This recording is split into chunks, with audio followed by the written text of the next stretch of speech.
இப்படி 2019 மக்களவை தேர்தல் வர்றதுக்கு முன்னாடி வாக்காளர் பட்டியல் இருந்து 12,70,00,000 பேர் நீக்கப்பட்டிருக்காங்க. எவ்வளவு பேரு? 12 லட்சம். 12 கோடியே 12 கோடி. 70 லட்சம் பேர். இதுல முஸ்லிம்கள் வந்து 4 கோடி பேர், பட்டியல் இனத்தவர்கள் 3 கோடி பேர். இவங்க இரு தரப்பு மட்டும் டார்கெட் பண்றாங்க. அவங்களுக்கு ஓட்டு போட மாட்டாங்க, பாஜக ஓட்டு போட மாட்டாங்க. ம். அப்படி அவங்க பண்றாங்க. கொத்தா இப்ப பெங்களூரை நீங்க பாத்தீங்கன்னா, இந்த சிவாஜி நகர் போன்ற இடங்கள் எல்லாம் தமிழர்கள் இருக்காங்க, முஸ்லீம்கள் இருக்காங்க. அங்க முஸ்லீம்கள் ஓட்டுலாம் இருக்காது. இதை பிஜேபிக்காரனே கம்ப்ளைண்டா போட்டிருக்கான். இங்க கன்னியாகுமரியில பாத்தீங்கன்னா 48 கிராமங்களை சேர்ந்த 52,000 வாக்காளர்களை நீக்கிட்டாங்க. 52,000 ஓட்டு. அவங்க வந்து சென்னை உயர்நீதிமன்றத்தில் வழக்கு போட்டாங்க. தேர்தல் ஆணையத்தை கேட்டதற்கு எனக்கு தெரியாதுன்னு. என்ன சொல்லிச்சு? எனக்கு தெரியாதுன்னு.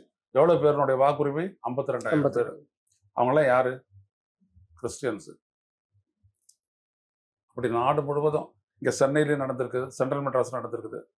இப்போ ஒரு ஃபேமிலியே இதுவே இல்லைன்னு வச்சுக்கோங்களேன், அவங்க ஒன்றும் யார்கிட்டையும் கம்ப்ளைண்ட் பண்ண மாட்டாங்க.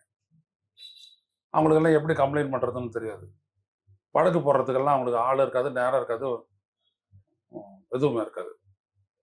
இப்படி இதையெல்லாம் பயன்படுத்தி நீண்ட காலமா நடந்துட்டு வர மோசடி இது.